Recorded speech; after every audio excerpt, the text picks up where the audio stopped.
Item ಯಾವುದೇ ಇರಲಿ try ಮಾಡಿ ಆಚಿ ಚಿಕನ್ ಮಸಾಲಾ. ರಾಜಕೀಯದ ಬಿಡುವಿಲ್ಲದ ವೇಳೆಯಲ್ಲೂ ಹೋಮ ಹವನ ಪೂಜೆ ಪುನಸ್ಕಾರ ಅಂತ ದೇವಸ್ಥಾನಗಳ ಭೇಟಿಯಲ್ಲಿ ಬ್ಯುಸಿಯಾಗಿರೋ ಡಿಕೆಶಿ ಇಂದು ತಮ್ಮ ರಾಜಗುರುಗಳ ಆಶಯದಂತೆ ಪವಿತ್ರ ಕಾರ್ಯವೊಂದನ್ನು ನೆರವೇರಿಸಿದ್ದಾರೆ. ರಾಜಕೀಯದ ಕಠಿಣ ದಿನಗಳಲ್ಲಿ ತಮಗೆ ದಾರಿದೀಪವಾಗಿದ್ದ ಗುರುವಿನ ನೆನಪಿನಲ್ಲಿ ಭಾವುಕರಾಗಿದ್ದಾರೆ. ಈ ಕುರಿತ ಒಂದು ಇಂಟ್ರೆಸ್ಟಿಂಗ್ ವರದಿ ಇಲ್ಲಿದೆ ನೋಡಿ. ಭಕ್ತಿಯ ನೆಲೆಬೀಡಿನಲ್ಲಿ ರಾಜಕೀಯದ ಮೆಲುಕು.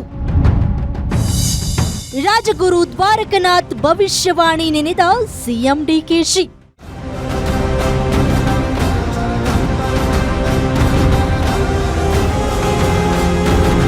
ರಾಜಕೀಯ ಜಂಜಾಟಗಳ ನಡುವೆ ಇಂದು ಬೆಂಗಳೂರಿನ ಬನಶಂಕರಿಯ ಲಿಂಗದೀರನಹಳ್ಳಿ ಒಂದು ಅಪರೂಪದ ಧಾರ್ಮಿಕ ಹಾಗೂ ರಾಜಕೀಯ ಸಮಾಗಮಕ್ಕೆ ಸಾಕ್ಷಿಯಾಯಿತು. ಸಿಎಂ ಡಿಕೆ ಶಿವಕುಮಾರ್ ಅವರು ಇಂದು ಷಣ್ಮುಗ ಸುಬ್ರಹ್ಮಣ್ಯ ದೇವಸ್ಥಾನದ ಭವ್ಯ ನಿರ್ಮಾಣಕ್ಕಾಗಿ ಭೂಮಿ ಪೂಜೆ ನೆರವೇರಿಸಿದ್ರು.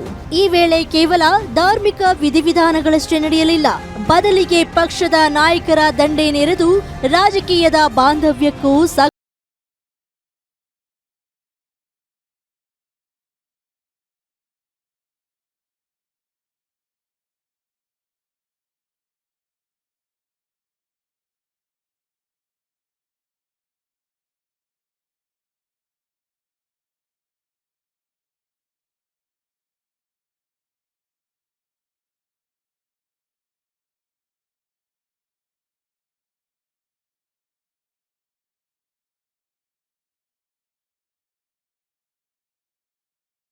ಭಾವುಕರಾಗಿ ನುಡಿದ್ರು.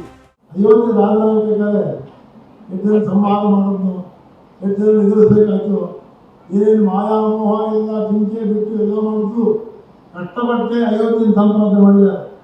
ಅದೇ ರೀತಿ ನಮ್ಮ ಶಿವಕುಮಾರ್ ಕೂಡ ಇವತ್ತು ನಮ್ಮ ರಾಜ್ಯದ ಮುಖ್ಯಮಂತ್ರಿ ಆಗಿದ್ದಾರೆ, ಕಷ್ಟಪಟ್ಟು ಸಂಪಾದನೆ ಮಾಡಿದ್ದಾನೆ. ಅದಕ್ಕೆ ದೈವಬಲ ಬಂದು ಮುಖ್ಯಮಂತ್ರಿ ಆಗಿದ್ದಾನೆ. ದೇವರು ಏನು ಸ್ಥಾನಮಾನ ಕೊಟ್ಟಿದ್ದಾನೋ ಉಳಿಸ್ಕೋಬೇಕು ಅಂತ ನಮ್ಮ ಆಸೆ.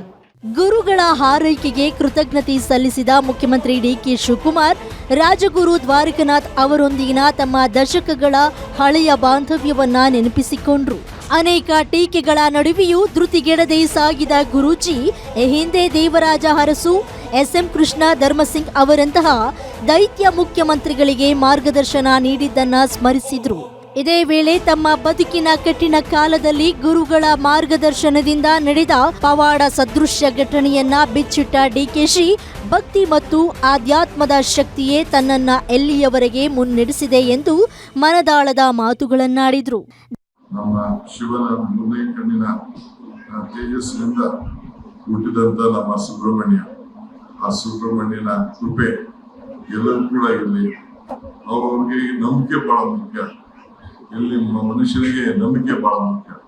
ಮರಕ್ಕೆ ಬೇರೆ ಎಷ್ಟು ಮುಖ್ಯನೋ ಹಾಗೆ ಮನುಷ್ಯನಿಗೆ ನಂಬಿಕೆ ಕೂಡ ಬಹಳ ಮುಖ್ಯ.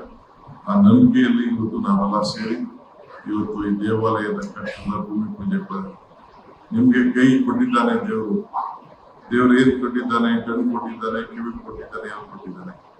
ಧರಣಾ ಧರ್ಮ ಹಿತ್ಯಾಹು ಧರ್ಮೋದಾರೈತಿ ಪ್ರಜಾ ತಸ್ಮಾತ್ ಧರ್ಮ ಪ್ರಶಂಸತಿ ಧರ್ಮದ ರಕ್ಷತಿ ರಕ್ಷತಾ ಅಂತ ಮಾತು. ದೇವಸ್ಥಾನದ ಭೂಮಿ ಪೂಜೆ ವೇದಿಕೆಯಲ್ಲೇ ಮುಖ್ಯಮಂತ್ರಿಗಳು ಮತ್ತೊಂದು ಮಹತ್ವದ ಘೋಷಣೆ ಮಾಡಿದ್ರು. ತಿರುಪತಿಯಲ್ಲಿ ನಿತ್ಯ ನಡೆಯುವ ಮೊದಲ ಆರತಿ ಕರ್ನಾಟಕದ್ದಾಗಿದ್ದು, ಈ ಆರತಿಯನ್ನ ರಾಜ್ಯದ ಜನಪ್ರತಿನಿಧಿಗಳು, ಅಧಿಕಾರಿಗಳು ಹಾಗೂ ಗಣ್ಯರಿಗೆ ಶಿಷ್ಟಾಚಾರದ ಪ್ರಕಾರ ನೀಡುವ ಸಂಬಂಧ ಸರ್ಕಾರದ ವತಿಯಿಂದ ಅಧಿಕೃತ ಆದೇಶ ಹೊರಡಿಸುವುದಾಗಿ ಭರವಸೆ ನೀಡಿದ್ರು.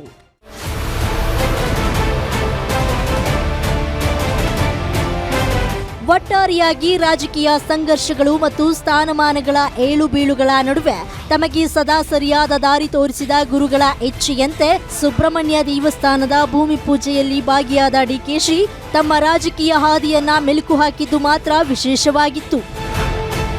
Durgesh Naik, political bureau, guarantee news, Bengaluru.